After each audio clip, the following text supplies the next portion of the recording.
This is the Treyguey Podcast.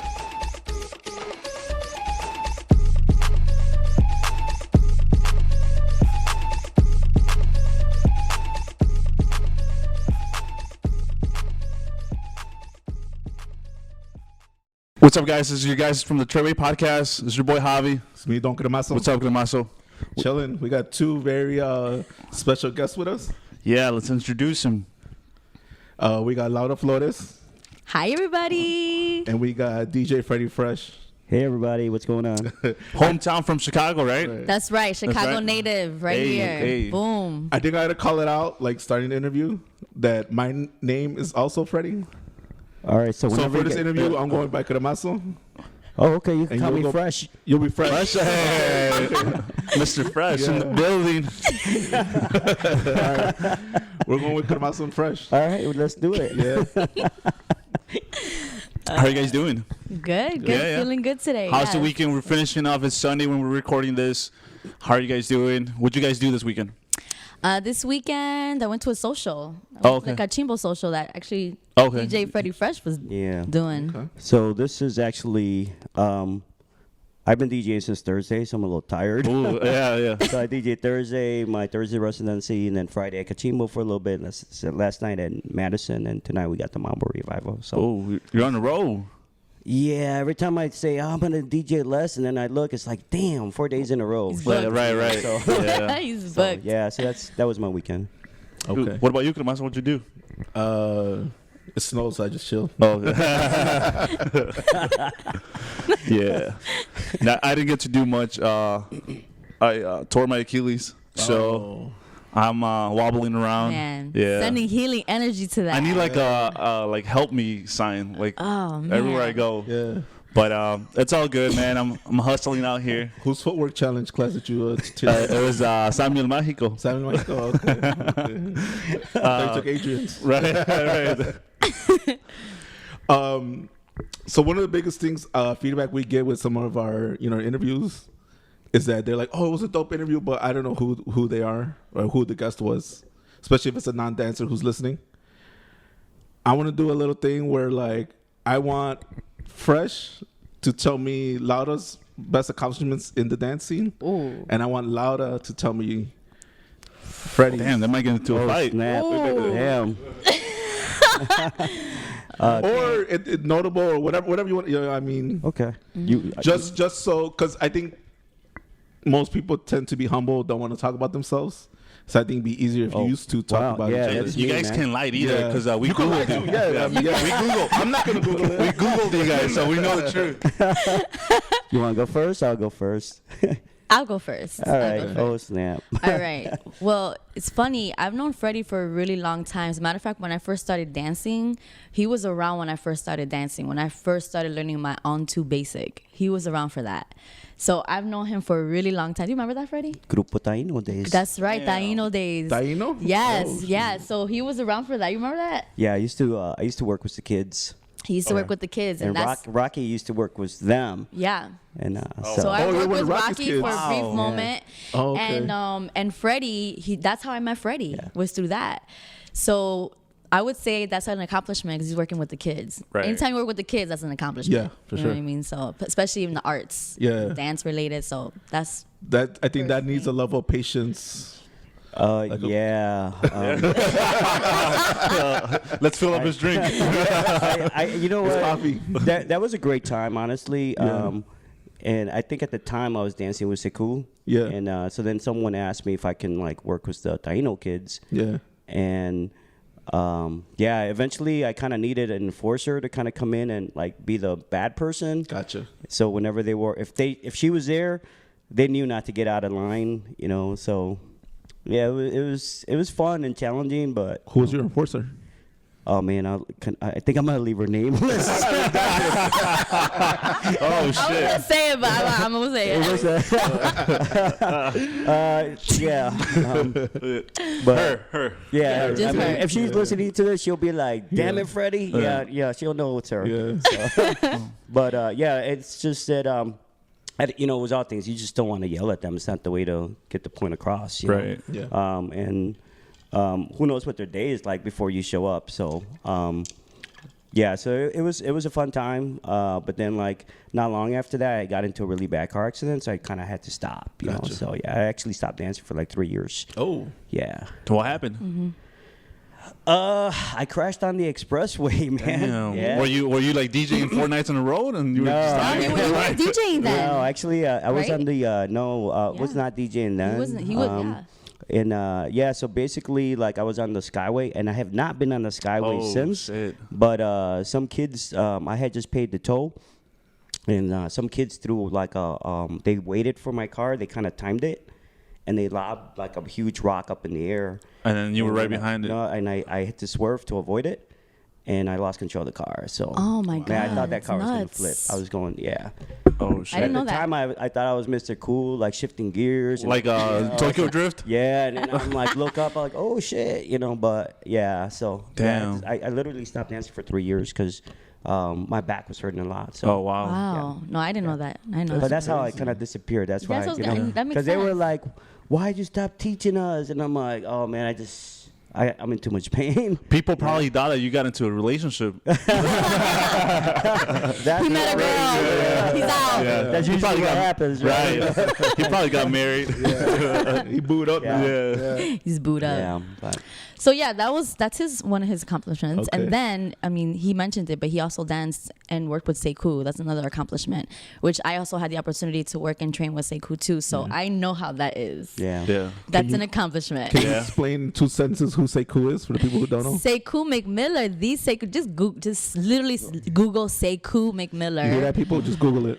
Yeah, just Google it. But he's, to me, he's a mentor. He's a dear friend of mine. And because of him, he really took my dancing career to the next level. And I have him to this day to think he's one of the important people in my life that I have to thank because of my dance career. So got much love for Sekou. But he's in New York now, and he's very much has practiced and studied the Afro-Cuban dancing and culture of it. And that's pretty much what he's infused. He's a fusion of it too. But that's what he's doing right now. He's into that. So you perform with Yeah. Sekou? You know what? Here's what I'm gonna say. I was a scrub on the team. No, yeah, I did you know, like he like formed like the first semi-pro team, you know, the Caribe semi-pro. Yeah. And so it was funny, you know, because, you know, It whenever was you called Palante. yeah, well, before he renamed it Palante. Oh, really? Yeah. So it was hilarious because Micah was on the team. Who else was on the team? Goodness, it was a lot of the you know, like pioneers, you know. But so my running joke was always like, man, you ever see Sekou's team? They're all like all the guys are on the same height.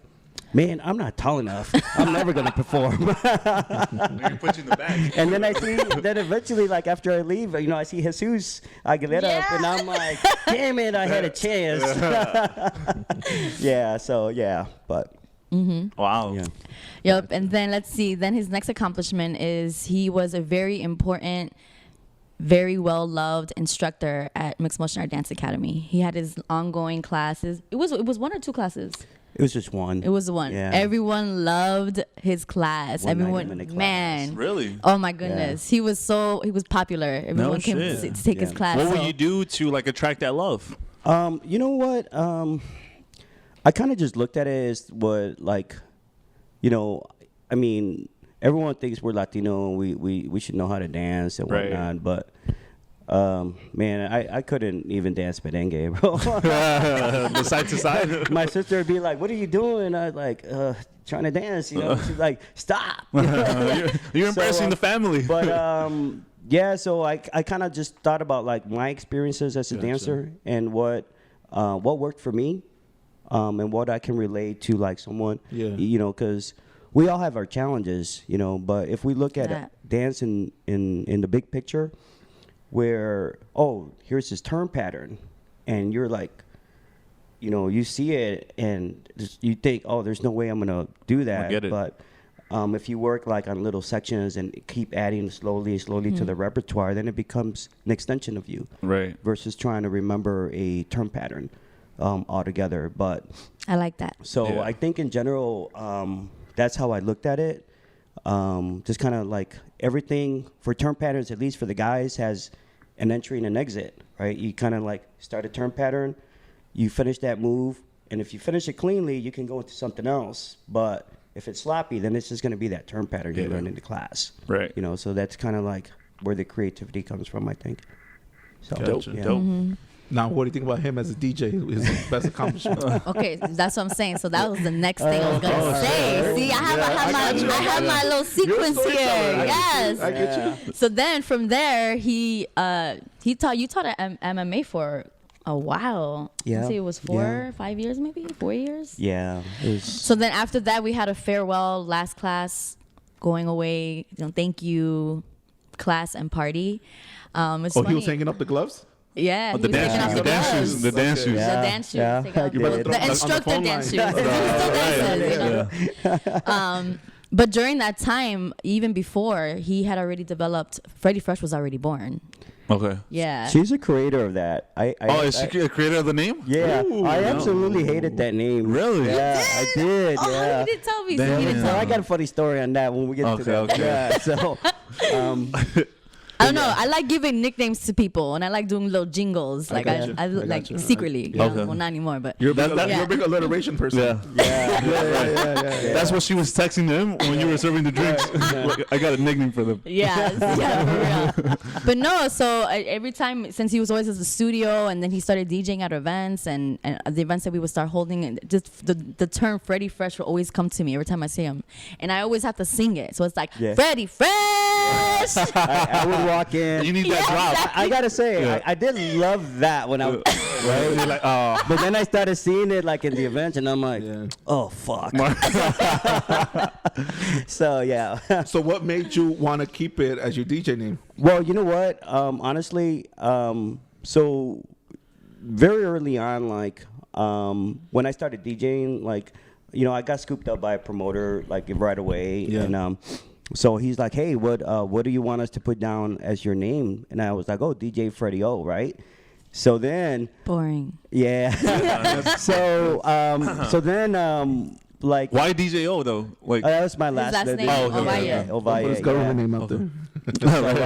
So it was funny because like maybe like 4 months later, he's like, "Hey, do you have another DJ name?" Nope, just Freddy O. He's like, no, it's like I see another event was Freddie Fresh, and I'm gonna change it. I'm like, Oh, I didn't know Damn. that. That was- and so he was all mad. yeah, much to me like messaging him and like, "Yo, don't do that," Come on, dog. Don't do this to So- me. So yeah, eventually I just kind of grew to accept it, and then with all things sometimes like when you try to give yourself a name, it just doesn't work. Right. It has to be else- given to you. Somebody else has to give it to you. Bam! You're welcome. That's all I'm always like the creators of Freddie Fresh, you Yeah. know. So yeah, I didn't give myself that name. Yeah, so he's popular, blown up International DJ. DJ. That's Yeah. right, Freddie 4 Fresh. nights a week. No, I'm trying to DJ less, but at one point it was 4 nights. a Yeah? week. Yeah. I had like my residency, special, other events that were Yeah. happening. So, yeah, it just got to be too tiring, man. Yeah. But- Is that your only job that you have? No, Or this is your man. side gig? No, this is a hobby, man. Damn. Yeah. Yeah. So I'm an IT professional. Oh shit. He's a Yeah, pro. I have a high This level. guy's trying to hack into his ex's email. Maybe you could help him. I'm probably the guy that's stopping him from hacking Yeah. us. But I have a high level IT job. Okay. It's pretty demanding. Usually, like it's busy all year, but like towards the end of the year, it gets really busy. When you have like, to get the new systems updated. No, I get audited, man. Oh Wait, but don't you manage? Aren't you? No, I'm a high level. I don't have a team. I think he doesn't I want to don't go have an details. official team. I delegate a lot, Okay, Oh, yeah. nice. That's what But it is. I get audited, and basically with that audit is basically how good that audit is Yeah. or bad. It reflects on my job. So if it's horrible, that means I didn't do anything right. Yeah. Right. And then pretty much the senior level people see that report. So Wow. But those are the accomplishments of Freddie Fresh right there. And I get you on that introvert side because I feel the same way. I feel like I'm an introvert, but you got a podcast. It's like it's still like I got to like gas myself up to do it. You know? Yeah. Gotta hype yourself up. I think I think in general, like sometimes people think that so I have a like a very small circle of friends. Yeah. It's not to say that I'm not friendly with got everyone, but there's a few people that I laugh with a little bit more. It's probably because I know them more, but it took a long time to kind of get there. Yeah. And so I think sometimes people see that, and it's kind of like, well, you're having a good time with those that you want to say hi to, and it's like, no, that's not it. It's kind of whatever vibe you give me is probably what the vibe I'm going to give you back. I got you. So Okay. yeah. So I feel like a lot of people have that, like they're scared to come out of themselves, right? Like out of that shell. What helped you to come out of that and in order to, just be not friendly, but be a little open. bit more open? Right. Honestly, I don't think I'm still there, man. Really? Yeah. Dude, you're like, I look at you, look super friendly. Like, I would have never guessed that. But it's probably because that's the energy that I got from you. You're approachable. So Yeah. Right, he's approachable. Very Like if you've never Right. met him before, Yeah. and you're at a social and you see him DJing, he looks, just by looking at him, he looks approachable. Someone you can come up to Yeah. Yeah. yeah. and speak to. Yeah. But you do give off that vibe. Oh, thank you.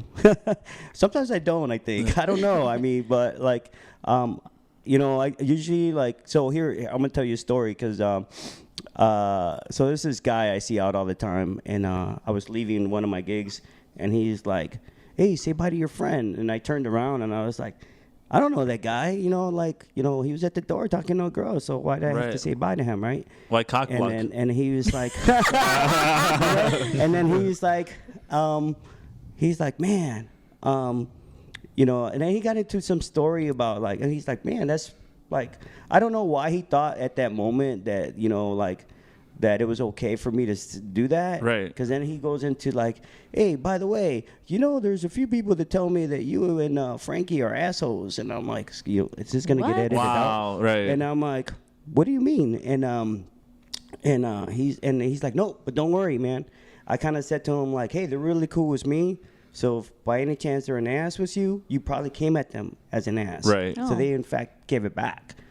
And I was like, well, thanks for sticking up for me. And you don't need to tell me who it is. Like, it was like, it was mind fuck, right? Like, what the fuck's going but on? it's kind of, but sometimes like when you're DJing, there, you do get that like, Yeah. hey, do this now, kind of deal. Yeah. And so it's kind of like it throws you like off, and it's kind of like, well, what the heck, like I don't even know you, Right. like You're know, not how about paying, bring right? me a drink and Yeah. I'll do it, versus do it, but Yeah. but yeah, Bring me a drink and I'll drop that Dominican bachata.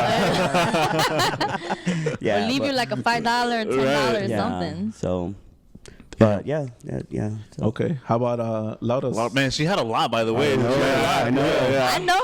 I know a lot about Freddie Man, Fresh. man. I hope you don't just have one. I only have one story. Right? He's all sweating. Yeah, He's that's like, why I have "Oh, a shit." hat on, man. Catch all the sweat.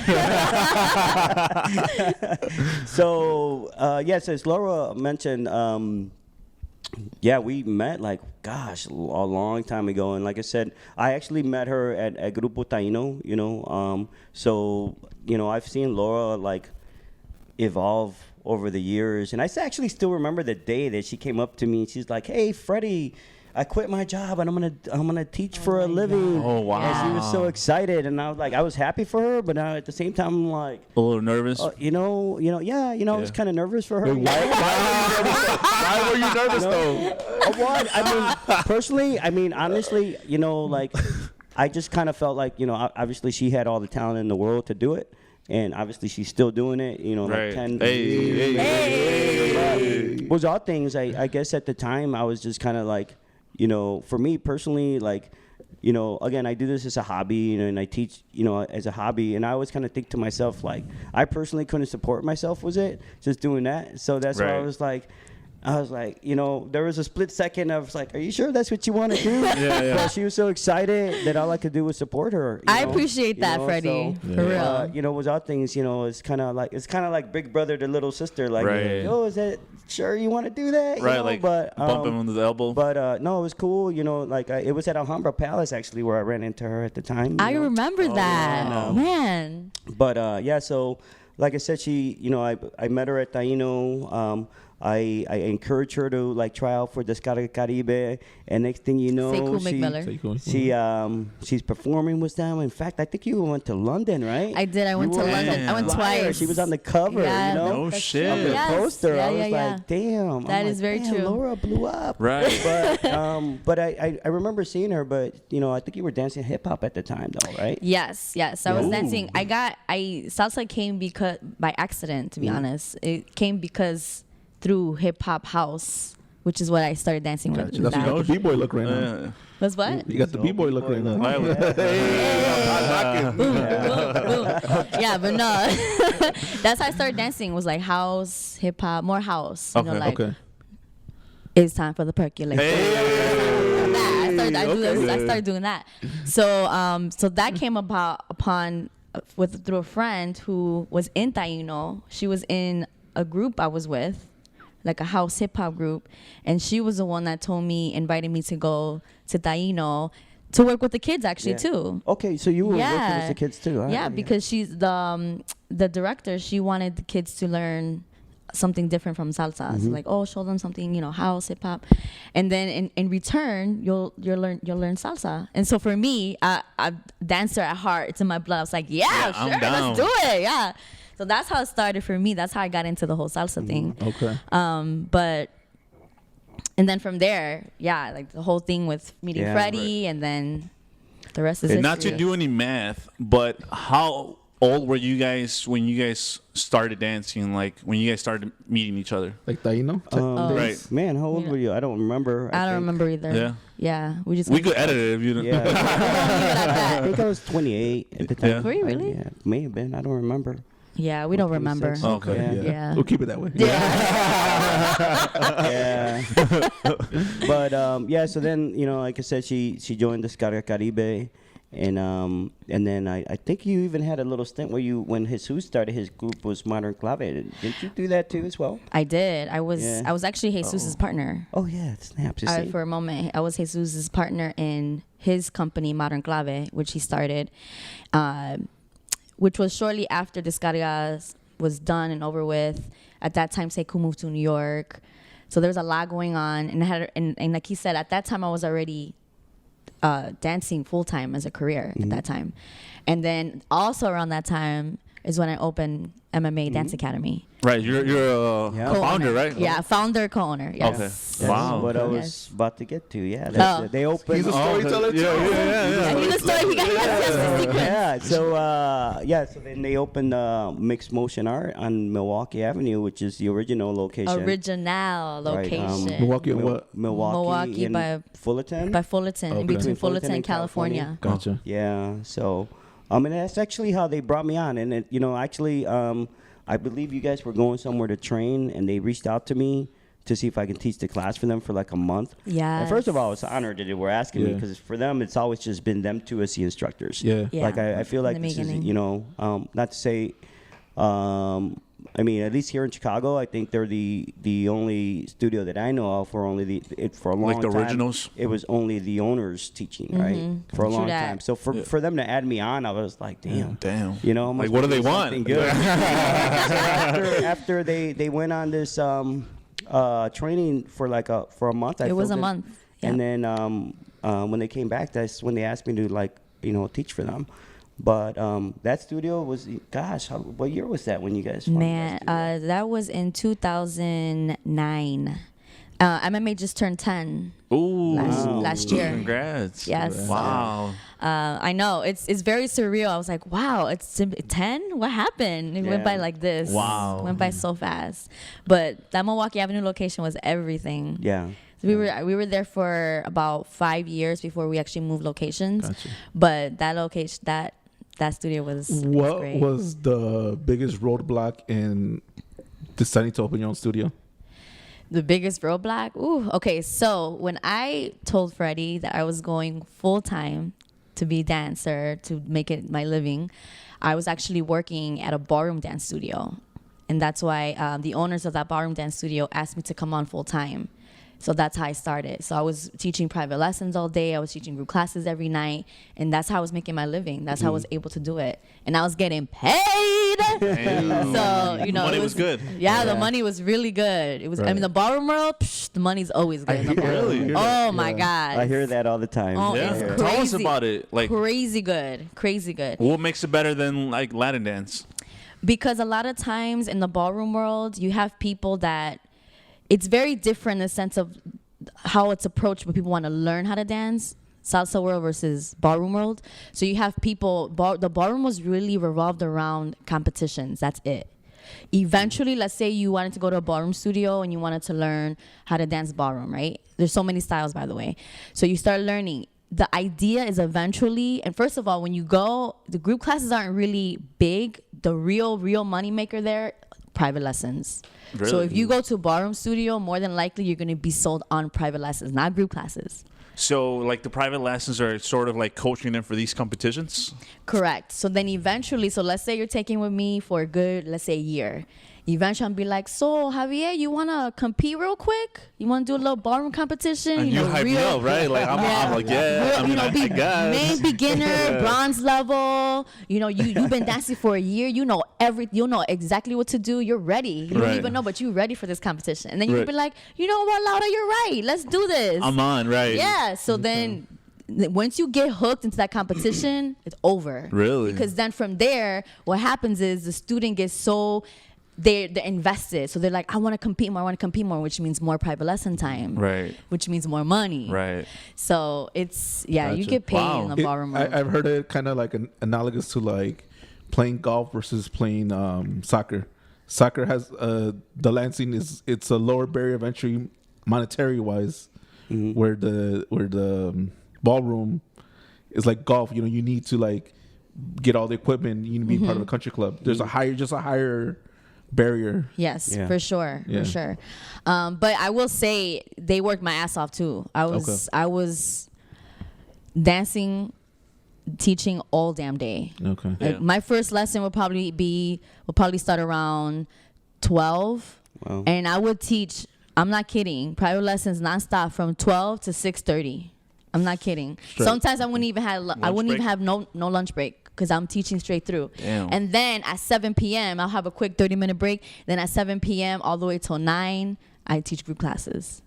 And then this guy was still around. So then depending on the day of the week, I had practice Damn. from 10 to midnight. So it used to be nuts. Damn. It used to be nuts. How But long did I you do loved that it. for? I did that for a good, I want to say, how long was I there? Almost 2 years, 2.5 years. Okay. And then that's when I left, that's when I opened MMA. Oh, so you were So- saving them, and then you're like, your investment? It didn't really happen that way. It can't happen that way. Like, you can't take my student that way.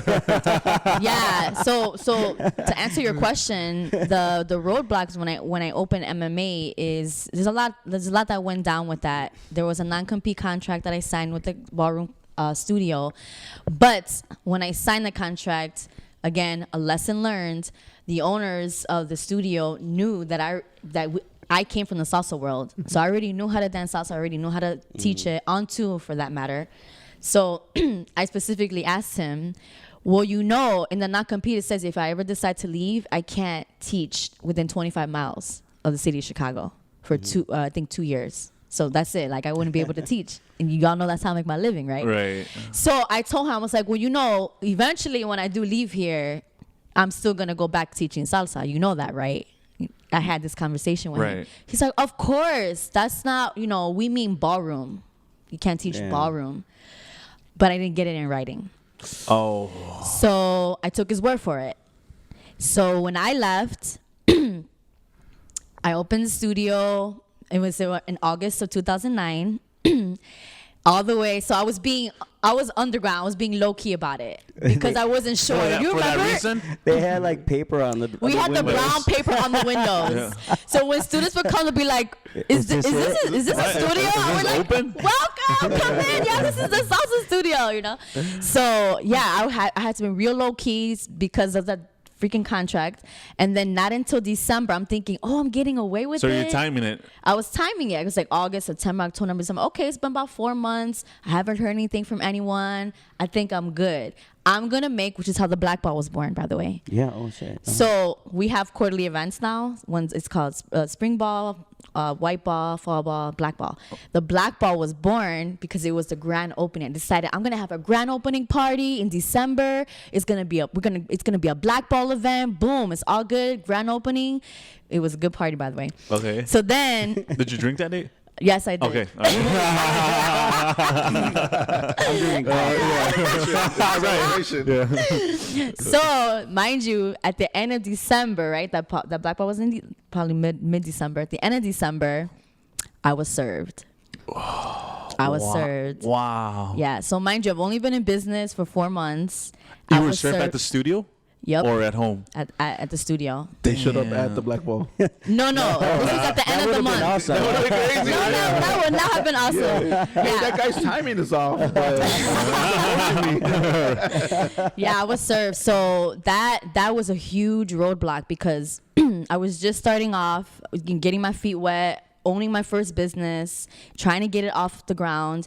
And for a good 6 to 7 months, I was in court. They put a restraining order against me in my own studio. So I couldn't even teach in my own studio. Damn, people are really doing this? Yeah, they're really doing it. They went out of their way. They dropped so much money suing me.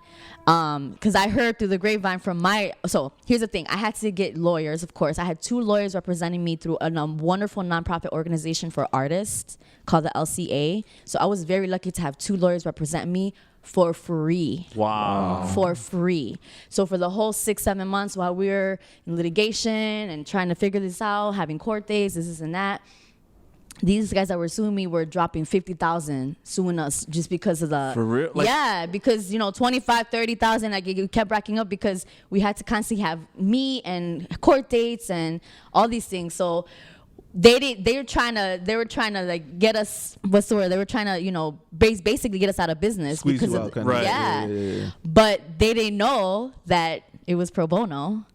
Yeah. So literally when they found out, which was about 6, almost 7 months in, they wanted to settle because at that point they had lost so much money just trying to sue us. Right, as well. right. And they found out like, okay, they had 0. They're not wasting any money right now.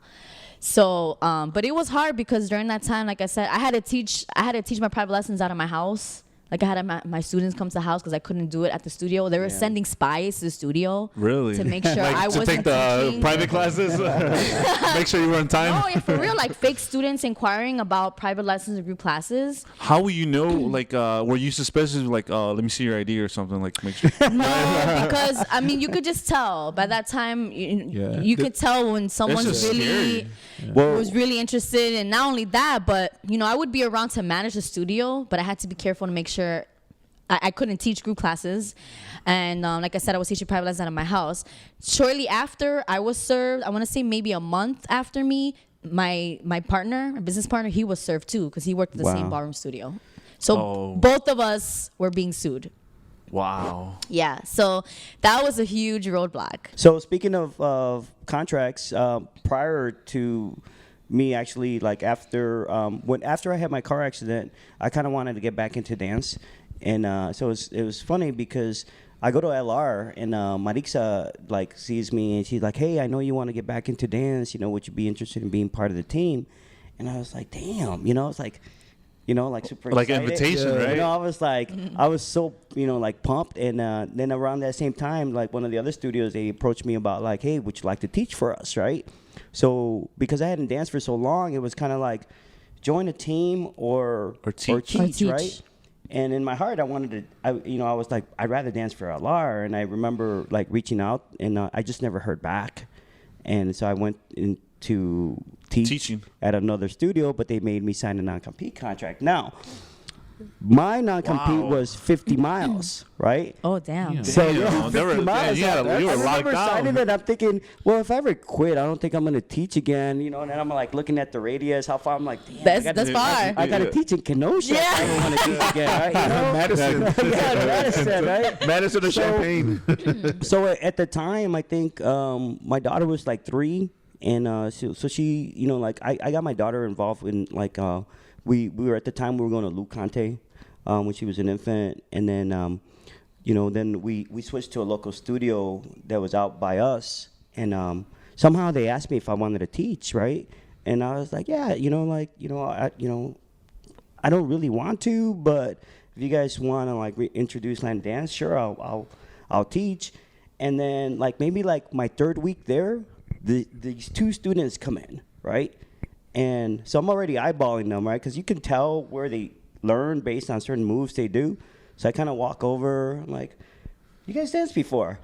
And they're like, yeah, and then so they mentioned the studio, and I'm like, damn it, they sent some spies. No. That's real. That was literally my thought. No, Yeah. It could have been mere coincidence, but like right after that, I was like, nah, I can't teach anymore. I'm not gonna chance it, because I really just kind of felt like, because I remember when I left, I had a lot of students, and I just kind of left, just wasn't happy. Okay. Like again, this is teaching and DJing works the other half of my brain. It's a hobby, right? And when it starts to become like a job, you just gotta go. Yeah. And it started feeling like a job, and so I decided to leave. You gotta love it. And you can't. That's just true what you're saying. It's that love has to be there. Absolutely. That love for like the art has to be 10,000%. there. Yeah. Yeah. And so it just started. I kind of felt like I was being bothered more by not by the students, but like hey, what are you doing? Hey, by the way, what are you teaching in that class? Everyone's going to your class. Blah blah blah blah. And so of course, if you're at the office, you don't want to be called right 3 times by whoever you're teaching from, right? But at that moment, I kind of literally felt like, man, these 2 guys are spies. Wow. And It's true. and they never came back. Wow. And I was like, I'll find out. Because like once I noticed they didn't come back, that's when it kind of hit me. Like maybe, just maybe. Yeah. But again, it's just me being like overly cautious. You're Maybe. like paranoid, maybe. Yeah. But you're probably right. Wow. You're probably So right. this is like completely new to me. So is this stuff that's actually happening behind like studios? Like, is this something that every studio or most studios are doing? For sure in the ballroom world. Okay. For sure. For sure in the ballroom Yeah, What world. about in our scene? I don't think it's happening anymore. I think very early on it was happening a lot more, but with all things, people kind of talk and they're kind of like, like, hey, how'd you like teaching there? Oh, they made me sign this, right? And of course, so now like, if Laura's being approached, let's say, and she says, hey, how did you like it, right? I'm like, well, I had to sign this contract, and initially I didn't think it was bad, But plus, the one thing I learned, again, lesson learned, is you just have to get it in writing. So even if you are approached to non-compete, if there's things you don't like or if there's things you need to add, you just need to write that shit on the damn freaking non-compete. Right. So that way, when you're signing it, then you're saving your ass. It's good because it's on there, it's written, it's legal because you signed it, they signed off, it's good. Right. So you just always have to always keep that in mind when it comes to stuff like that. What advice do you have for, rising dancers who do get approached to teach? Like, I guess it's weird to ask you because you're the business owner, but now that I think about it, Yeah. What I would say is, first of all, to Freddy's point, you have to really love it, because a lot of times people think, oh, I'm gonna teach, I'm gonna get paid, I'm doing it for the money. You can't. It's a gig. It's not a gig. When you're teaching, you're willing and you're saying that you're taking time to teach other people to show them what you love to do. And if you don't have that feeling about it, because you're only thinking like, oh, I'm doing just to get paid, that's all I'm really doing it for, then don't do it. That's my first advice, because you want to be real with yourself while you're doing it. Do it for the right reasons. Do it for the love of it. You don't want to do it just because you want to get paid. Now, if you do have the love for it, okay, good. That's check, right? You have the love for it. The other thing I would say is you have to like where you're teaching. So whatever studio you're going to be teaching at, you have to like the environment. Because if you like the environment, you're going to be happy there. And if you're happy there, you're going to feel good. And if you're going to feel good, you're going to feel that. You're going to spread that to your students. So it's important that you have, your environment is really important, that you really enjoy where you're teaching. It's like your house, right? Exactly. And it does. If depending how much you teach, it does end up being like your second house. Yeah. So you want to make sure that you really love where you're teaching. Yeah, and at the end of the day, speaking of that, like, as a student, like walking in, the vibe that the instructor is giving is what's going to make you want to come back. Right. You know? So if that instructor is miserable, you already know, like it's clearly obvious. But like when you walk in and they're super excited, it's kind of like, it just makes you forget about everything for that moment, you know, for the next hour and a half that you're there, you know. So. Yeah, you're right. Because I've been there. It's like similar to like going to the gym where like you go stressed out, but then you walk out happy, right? Because you release that stress. And it happens in the dance studios too, because I've done it. So, are there non-competes or similar contract situations when it comes to DJing, residencies, working congresses? That I'm aware of, me personally, I have never signed any non-competes. Okay. But what I'm very cautious about, like, number one, being selective about what events I'm doing. That's number one. Two is if I'm working for you, as an example, and we're doing a Wednesday night, you know, in the city, and then Javier approaches me and says, "Hey, I see that you're there, like, you're only there once a month. How about you come over here by me on the third Wednesday of the month, right? And we're not too far away. Even though I'm only at, you know, your spot once a month, I'm not gonna go with him. You know, if it's close in proximity, integrity, I'm not gonna go. Why is that? Because I mean, it's just kind of again, you know, for me personally, I just kind of feel like if you have a night and you're building that night. You know, if I'm DJing, that you're giving me a platform to do my thing, and people love me when I'm there.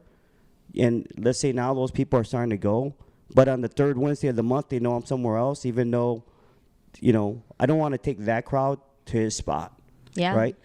Good for you, Freddy. It's almost like it's like splitting the crowd. You can split the crowd. You can split the. It could happen, right? Gotcha. Or, you know, so I'm a big believer that I don't have a following. Okay. But, you know, I think I need to wake up on that. Yeah, you need to wake up on that. But yeah, so just in general, like I personally would not do that. But now if his event was like in Kenosha or Madison, I'd be like, yeah, let's do it. It's too far, right? You know? But no, even let's say we're in the city and I get, you know, his event is in Naperville or a little bit further out, you know, I'll consider it. Because then I know that at least the people from the city are not going to go that way, right? Yeah, they're not going to go far. But if we're like, you know, 15 minutes away, I'm not going to do it. Okay. But, you know, like from the local venues, I've never been given a contract. For the congresses, I am given a contract. Yeah. But it's a contract for just a weekend and whatnot. Okay. So time. Yeah. Okay. You know how much you're gonna DJ each night, what you're getting paid, you know, what they're giving you in regards to your room and whatnot. So, hey, according to Laura's advice, make sure to update the contract before they leave. Gotcha. Yeah. They said it after this. Yeah, right. Yeah. And I think also one thing that you didn't mention about how you wouldn't approach a different event like on a Thursday that you're available. Yeah. I think it's because of the respect that you have for the person that gave you that first platform. Yeah. So I mean, speaks a lot about you, to be honest. Thank you. Yeah. I mean, I think in general, it's like, you know, again, like, you know, if you guys are competing promoters, and you know, like, I mean, there are some promoters that just don't like each other, you know. Right. I mean, whatever, it is what it is, you know. But you ever get put in the middle of those beefs? I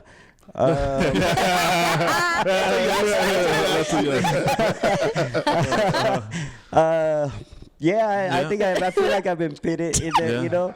Hey, come over here, you know. But you know, I mean, with all things, it's kind of like, you know, gotta gauge. Well, do they really not like each other that much, you know? Because even like when I had my, you know, like my residencies, you know, like I was not tied to them specifically, right? So I had my Tuesday residency, I had my Saturday residency, but even beyond that, I was allowed to go out and work with other people, you know? So like even now I DJ for Zeke, you know, he has his event, and so, you know, if I had to be at my Saturday residency and he reached out to me like 2 months in advance, hey, I need you on this date, then I would just call like, hey, you know, like I would ask him to fill in for me, like, hey, you know, fill in for me on this spot over here, and I'm gonna go over here, you know. So they didn't hold me down. I think that they in general realized that like, hey, you know what, if people are reaching out to him, let him do his thing, and you know, as long as I knew the events were kind of were different in a sense, you know, I was there, you know, but yeah, so. let's go back to Roblox. Now we have So, I mean, I'll try to keep it as short as I possibly can, you know, because I can talk, but sometimes. But so initially when I did, you know, they first started asking me to DJ for them. I think in general, some of the old school DJs probably thought like, oh, you know, like this guy got a hold of some music and thinks he can be a DJ, right? Yeah, I remember that. So I did get some pushback from some people, you know.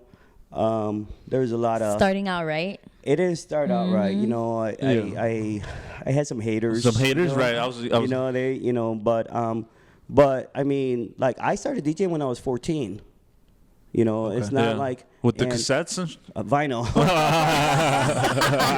I should have done it on cassette, you know, but I started DJing when I was 14, and you know, I have a very fond memory of my dad taking me to do my first like gig. It was a quinceañera. no shit. Yeah, he helped me carry my gear in. Really? And you know, I thought it was cool. How funny did you look though, like a little kid? Like, he was like, 14-year-old. oh, I thought that was a chambelán de honor.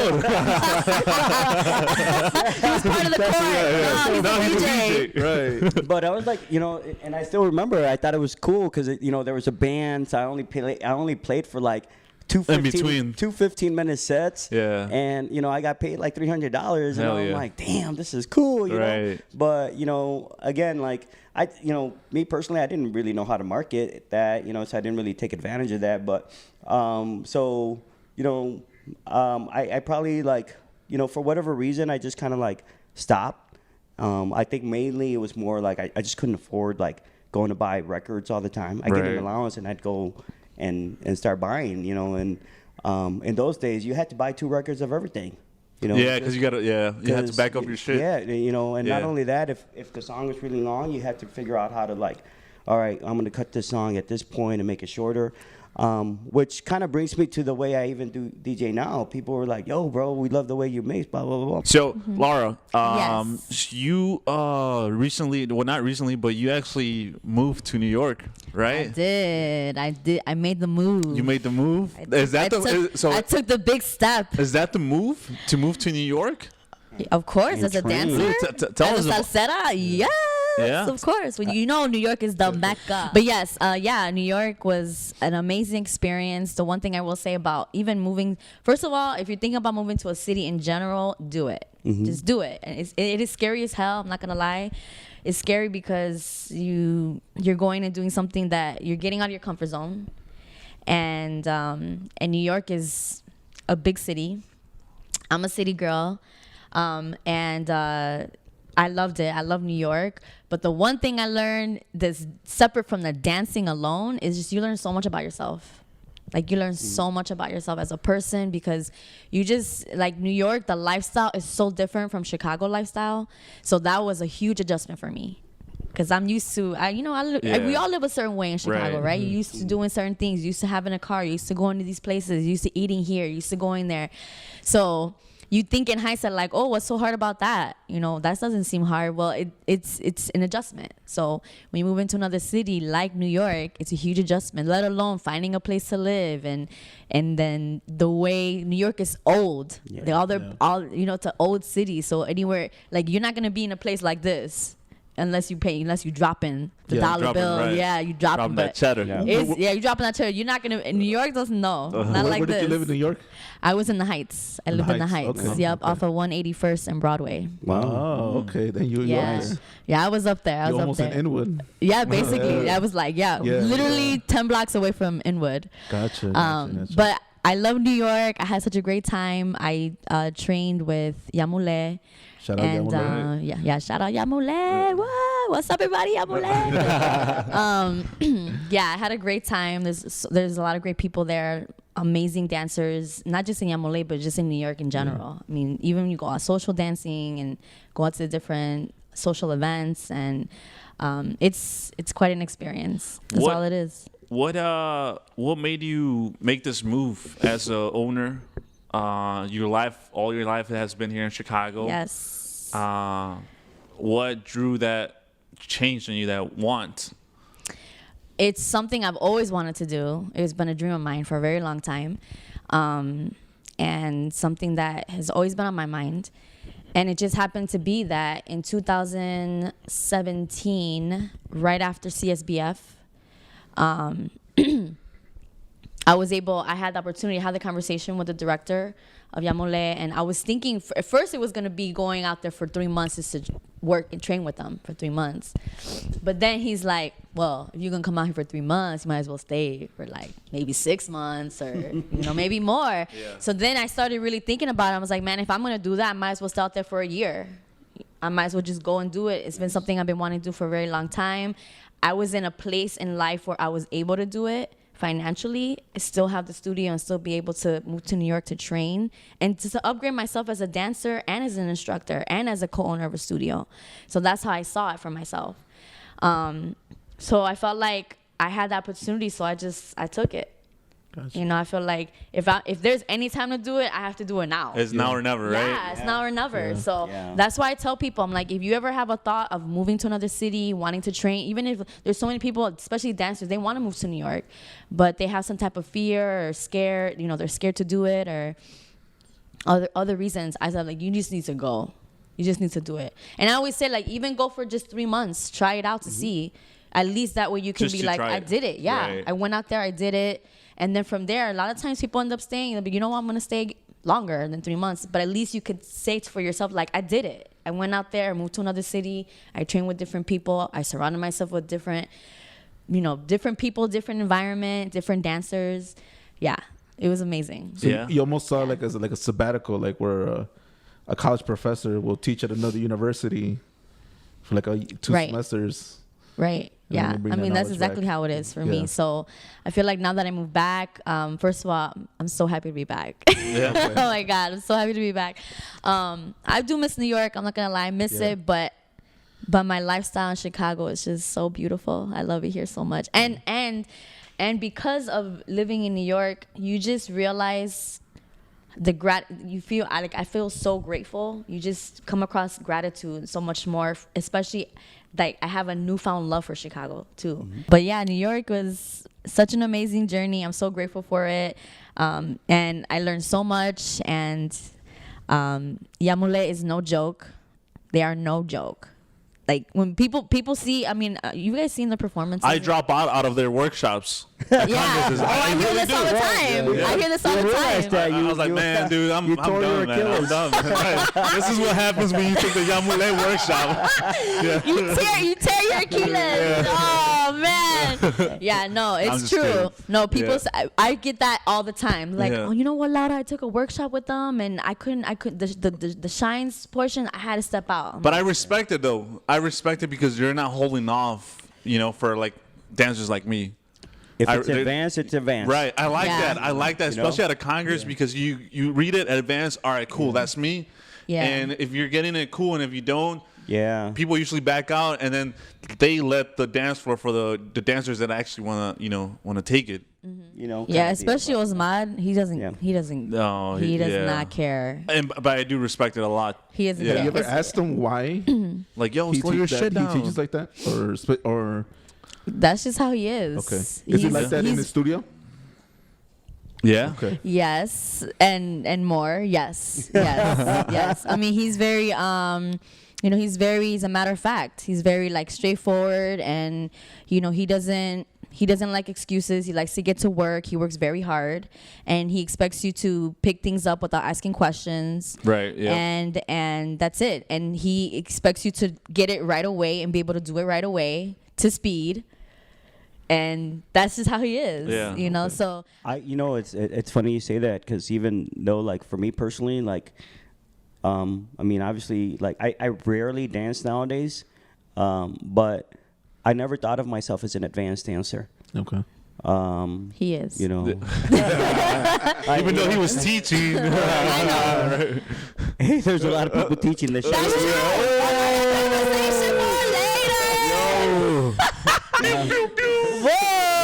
Damn, Freddy, you calling it out today. He's calling it out. Message. But no, it's honestly for me, one of the things that I would always tell my students is like, and again, this goes back to when I was learning how to dance. I noticed that I could not dance unless that person was in my class. So if I grabbed someone that couldn't dance and they couldn't like do a basic, I didn't know what to do. Right? So one of the things that I would always tell my leads is, you're good if you can move a girl that can't dance back and forth on the dance floor. But to me, I just kind of, I'm a big believer, I was always a big believer of basics and making basic look beautiful. Yep. But yeah. Those are the most fun sometimes. Yeah. I have to admit, when I'm social dancing, it's nice to be able to really groove with someone. Groove, man. And just really enjoy, feel the music together, dance together, and groove together. It's not about the combination or the partner work pattern or the turn patterns. It's about the feeling and the moment that you're having with that person you're dancing. Those are the best dances. Yeah. They're the best. That's like the magic right there. How does a dancer, get out of their own head and like, I want to connect. It's almost there, but I feel like it's more of a mental thing than probably even a physical thing. Yeah, I mean, even if they have that thought to begin with, they just need to let that go. They need to let that go. Right. Yeah, because sometimes if you are in your head too much, you end up trying too hard. Accident, so to say, because you're trying too hard because you're thinking those thoughts, and then everything that you're trying to do is just so fabricated. It's fake in the sense that it's not genuine. Yeah. Right. It's not from here. I used to tell my students that, like, don't ever get nervous, because the minute you get nervous at going into a dance, you've already lost 50% of what you know. That's true. Yeah. You know? Because you And blank so out. You've already not in blanked it. out. You're not in it. Exactly. It's not So, genuine. yeah. But, yeah. Do you guys like, you guys are known dancers, do you guys still have those days where you like I'm just not feeling the dance today, like I just Bro, want to that's listen me to all the music? time.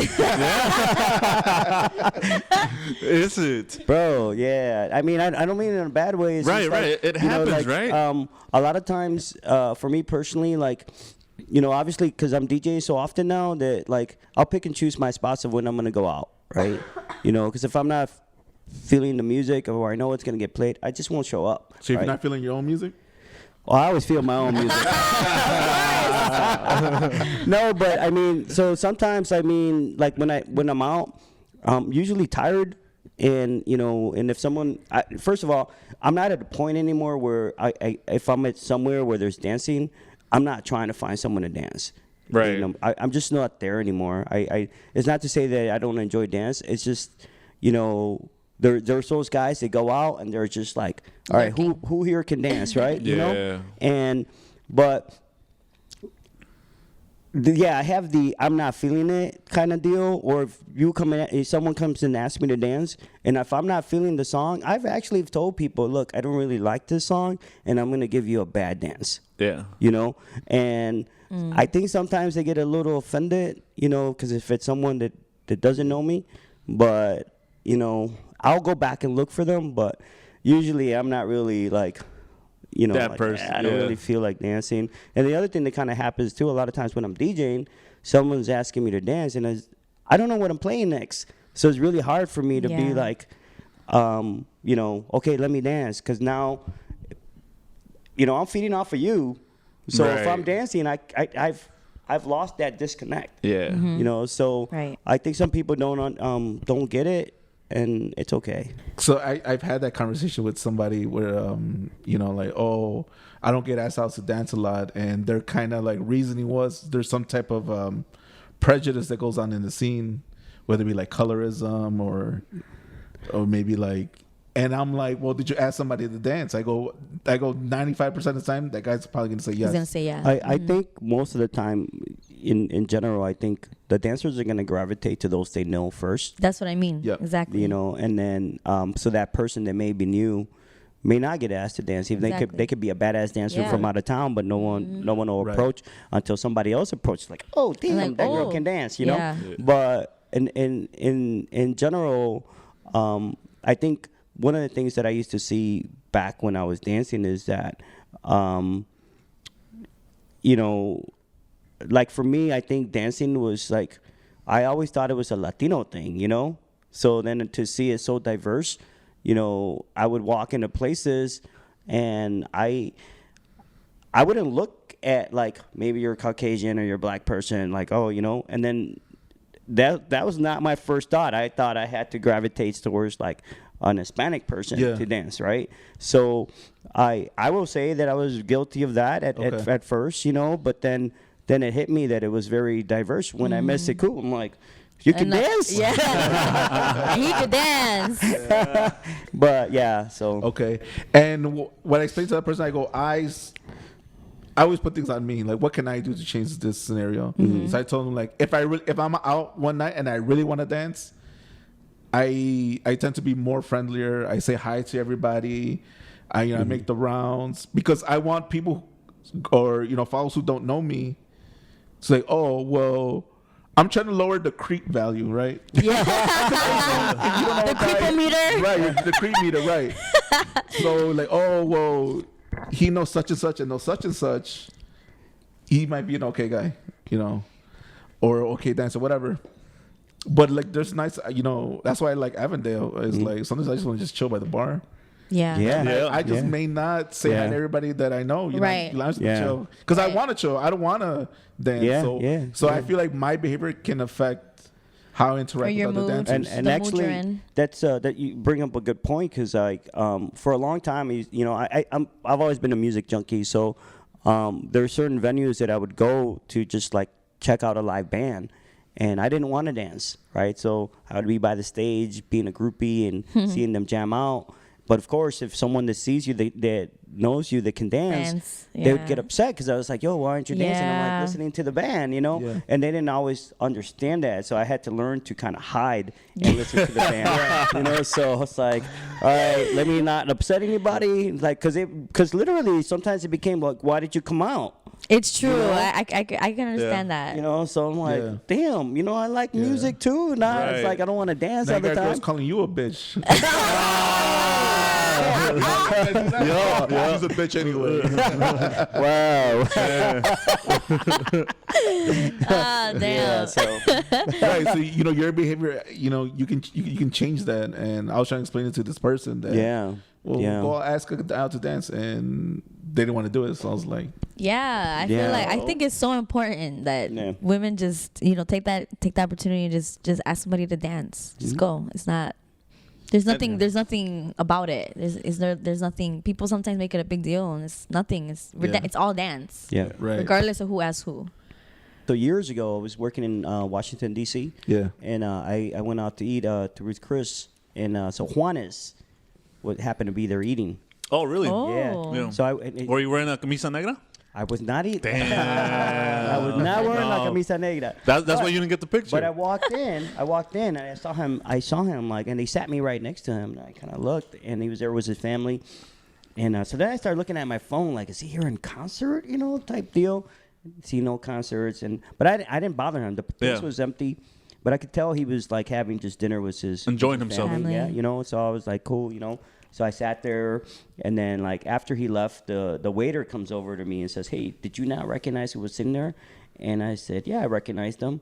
Why did you ask him for a picture? Why? He was having dinner. Right. Yeah. Especially while you're Exactly. eating. And to me, Yeah. it's kind of like a moment that's like, you know what? I sat next to Juanes while he had dinner in D.C. at Ruth's Chris. I mean, that story in So, itself is cool to you know, say. Yeah.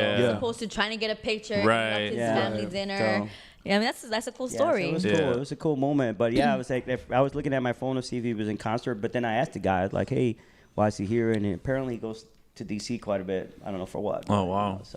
But it was cool. It was a cool moment. Laura, have you Yeah. ever been starstruck? Yes, many times. Ooh. Are you talking about like dancers wise or In general anybody or in whatever? general? Okay. Actually, the whole reason why I started dancing is because of Janet Jackson. She's my inspiration. Really? She's the reason why I was like, I want to dance. It's because of her. Okay. So one time she was in Chicago for her concert, and after the concert, you know how where they unload all the equipment, and I think where all like the trailers are parked.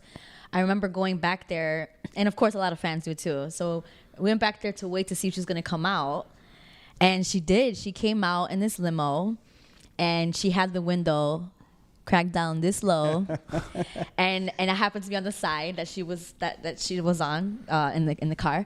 So as the car was passing by, I was like, I first of all, I had so many emotions. I wanted to cry, and then I wanted to scream, and then at the same time I wanted to, like, I don't know. I was so overwhelmed with so many emotions. But as she was driving by, I was like, Janet, and she was so sweet. She like blew a kiss at me, and I was like I couldn't believe it.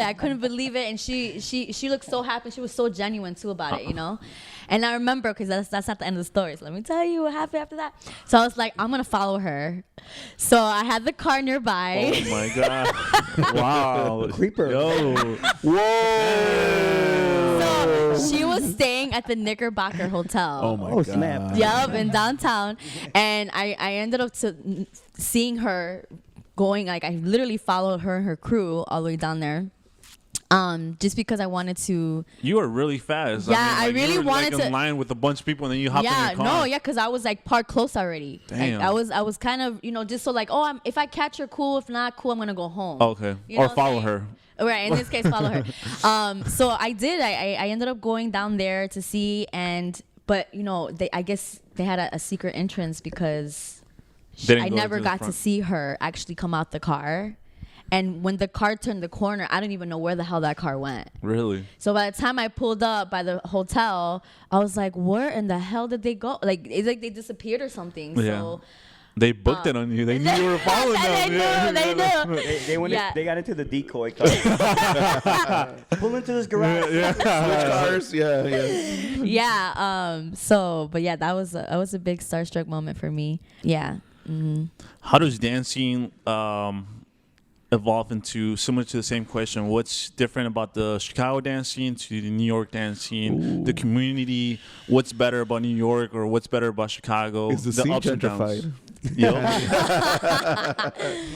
Oh, Is the land man. dancing gentrified? Where do I start? Okay, so let me talk about the community, the scene. When I say the scene, I'm including people that have teams, people that are students of studios, specific studios, and that have social events, right? That's Right. the scene, right? Okay, so in Chicago, it's very separated. Everyone's in their own bubble, True. and it's very separated. I feel like I would love for all those bubbles to pop, because I think Chicago is a very talented city. There's a lot of talent here in Chicago, and a lot of wonderful dancers, really great, wonderful dancers. But I feel like because everyone's in their bubble, we're not able to come together as a unit and really kill it as a Right. Chicago salsa community, because it can be way further along than it is right now, especially after like seeing how it is in New York. So I feel like if we were all to really just cut the bullshit and just embrace each other and support each other in that way, and come together in that way, because we all love salsa, and just from that idea alone, we would kill it. But More so. what do you think is like the root cause of that? Like, What's the bullshit? Yeah. That's a loaded question. But there has to be a reason why people have, put themselves in different camps and they can't. I feel like it comes. I mean, that's a really, really long answer, and it can go many ways. I think We got 5 batteries. We got 5 batteries. I know. I don't know how long we have Yeah. here. But I think one of the things I will say is it does start with the studios. Okay. I feel You including like yourself in that too. yeah, Okay. I include myself in that too. I feel like in the sense that I encourage people. I think a lot of times studio owners think they have a mentality of lack, meaning like, oh, there's only so many people to go around to stay in my classes and be in my studio, and that's it. We're only working with this amount of people. But the city of Chicago is huge, and if you have a mindset of abundance instead of always thinking lack, like, oh, we only have so many, I think people then hoard. They hoard their people in their studio, and they don't want them to explore what else is out there. So I think it kind of starts from there. You bring up a valid point on that, because when I was taking classes, there was only 2 studios at the time, right? What were those? What were those 2 studios? Land Street and Land Rhythms. Okay. Okay. I went to Land Street, and I was, for the most part, led to believe they were the only studio, right? Oh. And so, See? And that's from the studio, yeah. Then they had like some sort of contest where you had to come in. What's the word? I'm missing the word. Where basically the preliminaries, where you basically to see if you make it to the finals type deal. And this awesome like dancer audition? from LR kind of came in, JP. I don't know, he kind of left the scene, but and I saw him dancing, and he danced so much different than everybody else in that place.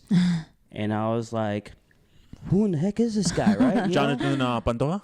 Huh? Jonathan Pantoja? No, Juan Pablo he used to be from LR. I saw him dancing, and I was like, oh, where the heck is this guy from? Kind of deal. And I was asking questions, Because you liked it, right? Yeah, right. But nobody would answer them. And and then but it was kind of, I guess in a sense, it was kind of like 2 big studios. You're here, you're there, and it's kind of like there was no kind of cross, between the 2, So I think a lot of it has to do with that, maybe. I mean, nowadays I kind of see more where people are kind of going all over the place. That's true. And I think it's starting to happen. Yeah. That's starting to happen. It's being more open now, but I think so. it's still being held back. Oh, absolutely. Yeah. Oh, for sure. In those early days, it's kind of like, it's us and it's them. Right. Yeah. And I just kind of, and I still remember because one of those things, and I actually kid Lewis about this all the time, because I tell him all the time, like, bro, like, I remember the day you and George walked into this club, and you guys walked in with so much swag that I was like, who are these guys, right? And then you guys busted out the white shoes, No. And so we laugh about it all the time, and so I just remember going to LR and thinking, I have to get white shoes now, right? And then I, because I was kind of taking lessons at both studios. Yeah, so kind of, like I wore the white jazz shoes at Land Street. They came up to me like, "You going to the other studio?" and it didn't hit me. It was like, oh, I forgot to change my shoes. Because of the shoes. Right? But nowadays, like I kind of see people going to MMA. I see them at LR. I think they're finally starting to realize. Even like when people come to my class, I would tell them like, look, don't just come to my class. Go to the other instructors. See, that was going to be my point. Go to the other instructors. I mean, I will say, back then he was saying there was only 2 studios. Now there's a lot more studios. There's a lot of options. There's a lot of options. So I feel like still, even in comparison to New York, I feel like you were saying, Javier, it's still a little held back. It's not as bad as it used to be, especially during that time. But I feel like if everyone were to support each other, especially studios that have teams. So for I want to say mostly all the studios have a team. Right. Affiliated with it. Mm-hmm. So I feel like if everyone would go to the ways of bubbles can pop is if everyone can just honestly just go to support the teams. Attend, right. Yeah. And attend the team's event, that would already help big time for everyone to really support each other and become one big unit, like an honest salsa community where everyone's really supporting each other and encouraging each other. I think that's one step that can be different because in New York, they support each other a lot. And that's what I see all the time. Yeah. And at first, the first time, I was taken aback because I will go to different social events or different studio socials, and I'm like, wow, different teams, like different dancers together. From the teams are together. They will go to these other socials from a different team, another salsa team, and they would be there kicking it, hanging out, and not only that, but they would be talking to the actual directors of the team or the dancers of the other team, hang out, have a drink together. They would talk together, and then just be there together. And that's the one thing Chicago is not like right now. There's more options in New York because it's just a bigger city. Yeah. So there's more social events happening. Chicago, you just have you already know who's who and when, where they're at. and Yeah. what's happening and when an event's happening. But in like New York, there could be 2, 3, 4 things happening in one night. Wow. Even though 2 of those events can be really popular and they're going to be packed, you still have options. Right. So, and they do, I will say too, I think Chicago's was New York, everyone tries to respect each other's night. For instance, when they're having their event, they try not to double book. I mean, I know there's been instances in Chicago where it doesn't work all the time. Yeah. But in New York, I think they really, like, for instance, like if there's an event and another team books a social that same night, not knowing that they already had that, I've seen them move the day. Like once they're aware, like, no, this team's having a social that night. They're like, okay, forget it. We're going to move ours. No questions. Not pissed off. Like, no, we're going to move ours. We're going to respect it. Yeah. I just to go one step back on this one. So you were saying how New York, they have a closer environment. Everyone was supporting. They had a incident with a New Yorker dancer not too long ago. I don't know if it happened within the transition that you were coming back home. It was a big thing. It was a big thing. I think I know what you're talking about. How was this case approached among a community who is explained to be close to each other? Because right. How was that about in the city of New York? Well, when that went down, I wasn't there. We need to raise the flag.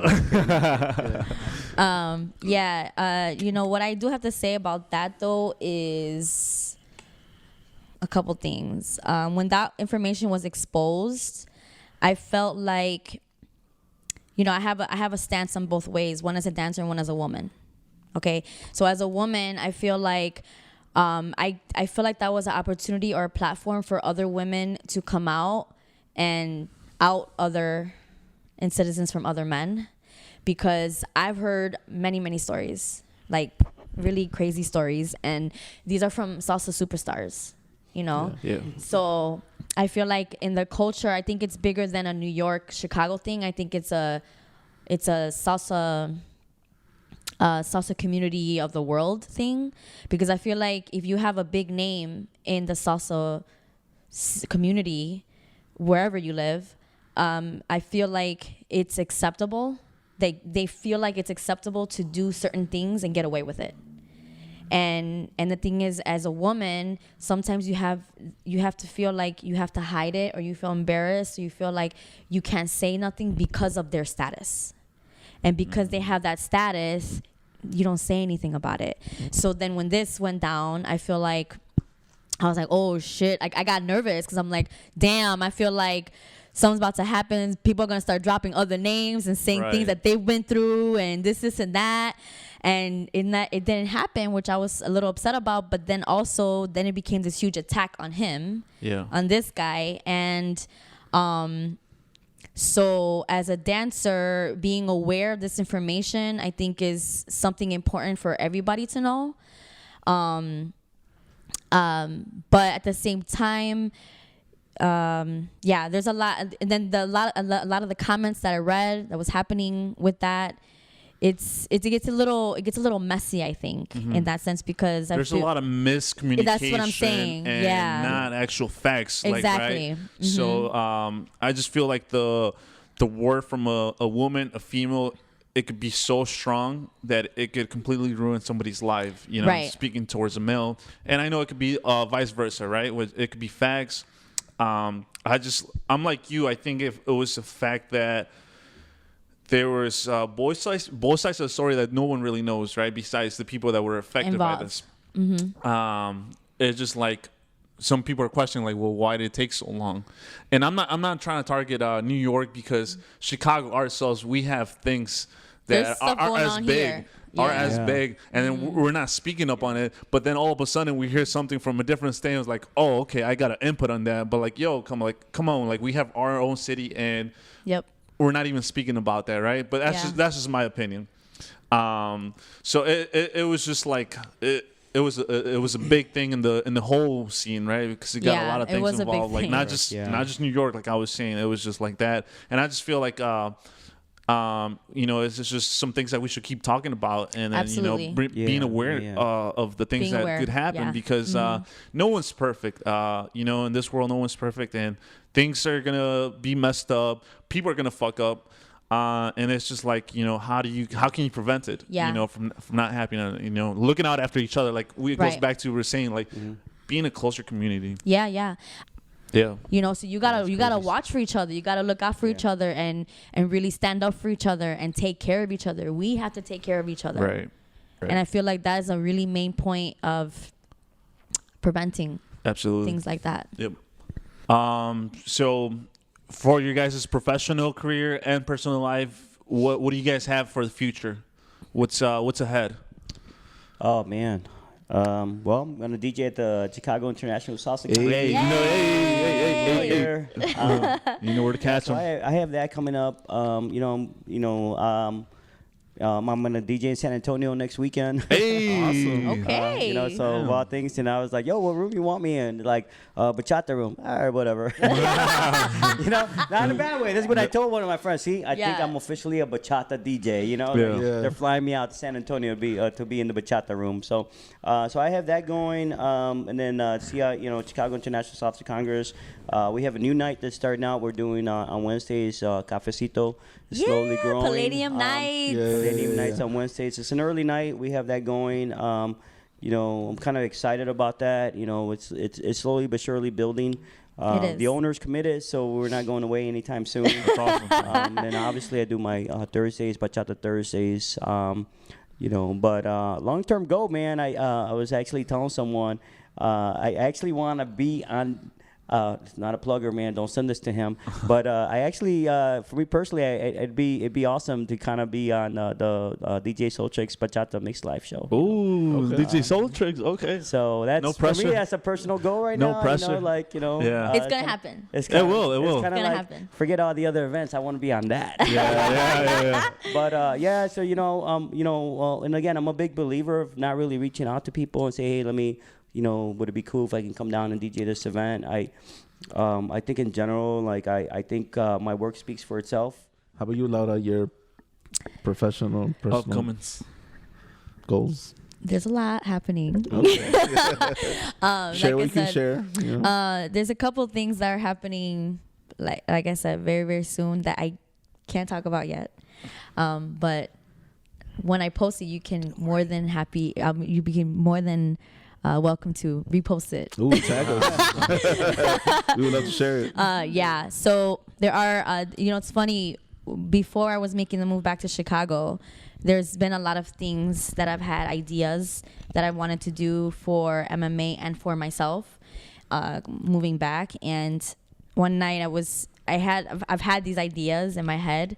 So one night I just sat down and wrote it out, and it's almost like my body took over the pen, or my hand did, because it just, all these ideas came out onto that paper.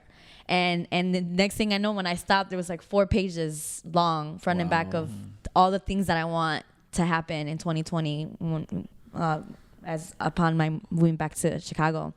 And the thing is, a lot of those things, the really main things on that list, is happening really, really soon. Ooh. So Awesome. How soon? Like 2 weeks soon. Ooh. Wow.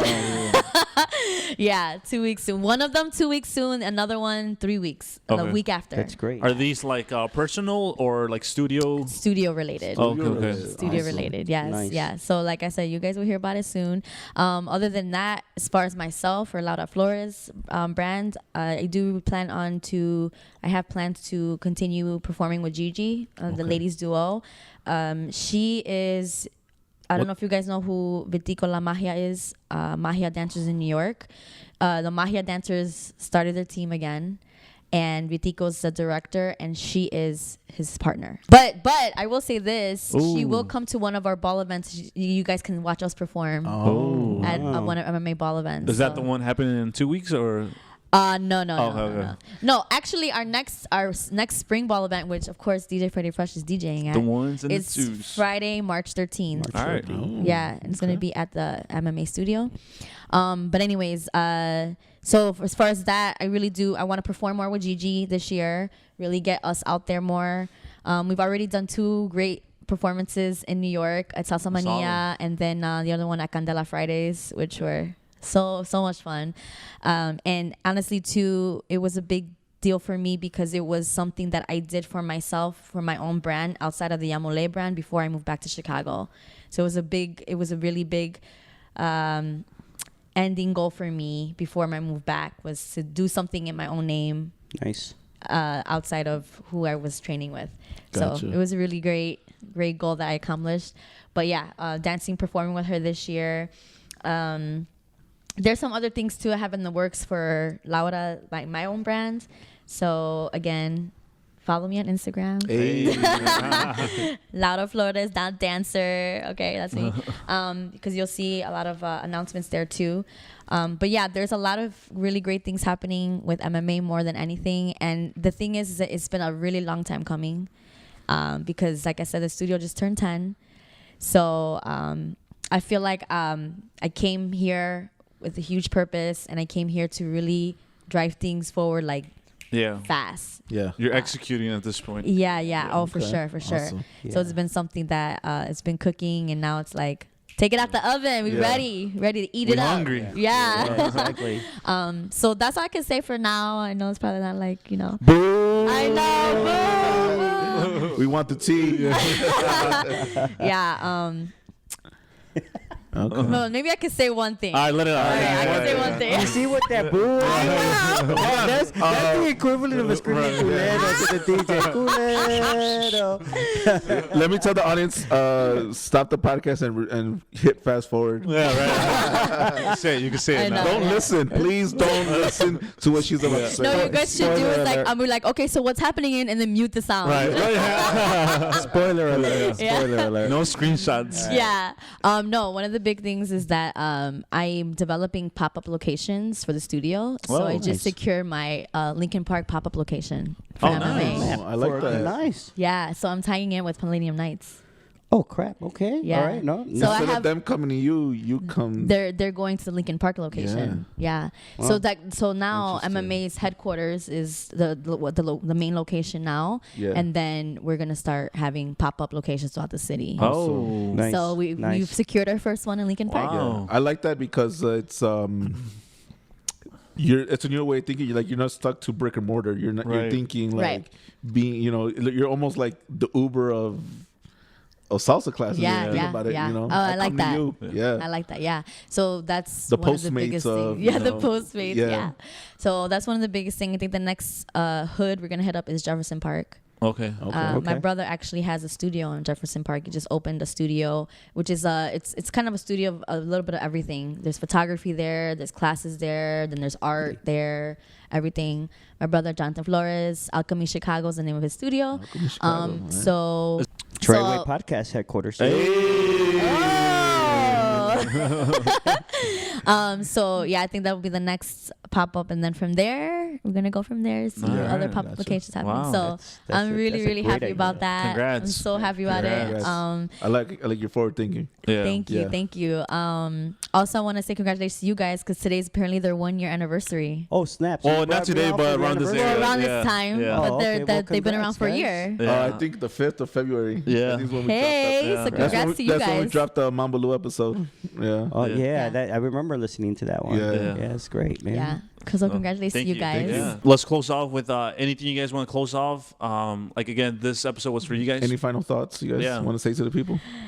First of all, I want to thank you guys for inviting me, having me here, and Likewise, not only man. that, but Thank just with my buddy Freddy Yeah. Fresh. This is a perfect combination today, Yeah. especially because I was telling him we have history, we have so much history together, and we have a lot of our careers intertwined together. So, Yeah. so thanks for having us. Yeah, absolutely. And as far as what I have to say to the people is, do what you love, keep it real always with yourself, and you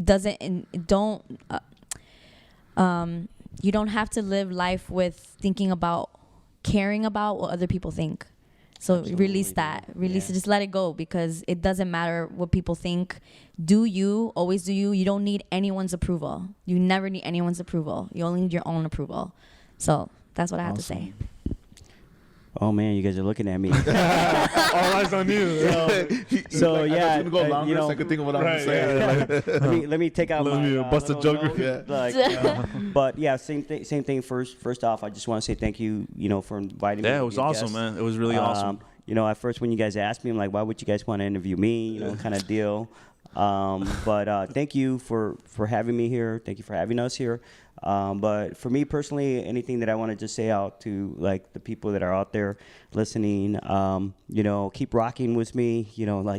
I keep telling people like, hey man, I'm not gonna DJ forever. Enjoy the musical journey while it's going. Jump on it. Don't complain. My job is to get you on the dance floor. Get you to enjoy that one song that you don't like. If I see you grooving to a song then I know I'm doing a good job. Right. But enjoy the journey, man, because you never know when it's gonna end. But most of all, just keep having fun. Yeah. Keep I having love fun, that. Yeah. Absolutely. I love that. Yeah. I think so shout out your social media handles where people can reach you. All right. So on Facebook, I am under one word, Freddy Fresh, one word, space LC. That LC is it's funny. It's a combo of my mom's maiden name and my grandma's maiden name. If you guys ever wonder what that LC stands for, but Yeah, I always wondered that. yeah. So and then on Instagram, I'm under DJ Freddy, DEEJAY.Freddy. And then on Mixcloud, I have my mixes up on Mixcloud under, DJ Freddy Fresh. So. All right. Yeah. Yes, and you can find me just Laura Flores on Facebook, which I think I'm gonna change to something else. Laura Flores dancer. Yeah, I think I'm gonna do that because my Instagram handle is lauraflores.dancer. And like I said, I do have a YouTube channel that I haven't. Shout it out. That is it's Laura Flores Dance Life. Dance. Nice. Ooh, Nice. okay. Yeah, so which is part of my brand. Awesome. Are we Laura going Flores to Dance see Life. vlogs in the? Oh yeah, you're gonna see. There's a lot of videos on there. We'll see the Treyway. The Troy segment in there. Yeah. Yeah. Behind the scenes. Behind Yeah, the scenes, but like I said, yeah. I haven't been active on it for a long time. But there are some really great videos. So you can check that out too. Awesome. More than anything, Instagram and Facebook. Follow, support. Yeah. Yeah. You can follow us on the Treyguey Podcast, no space, on Twitter, Instagram, Facebook, Tinder. How about your personal? You'll be able to follow my personal account through the Treyguey Podcast socials. So go follow, and you can find me through there. You can follow me on Twitter and Instagram, Don_Cremazo. Reach out to me. Let me know what you guys think. So stay healthy when you work out, play sports, stretch, or don't take Yamule workshops. I'm just kidding. Take them. We got a big year coming up. We got a lot of events coming up, announcements coming up too. So make sure to stay tuned. Follow the podcast, support. Give us a rate on YouTube. We're on YouTube, iTunes, Google Play, Spotify. Leave a review and let us know what you guys think. Any artists or people that you guys want to see in the podcast, tag them. That's about it. What do you got? We'll be at the Chicago International Salsa Congress. Yeah, ask me to dance, but you might have to carry me though. Request a song for me. If you see us with a camera and a mic, don't run away. Yeah, don't be afraid. Yeah. All right. See you guys at Congress. Yep.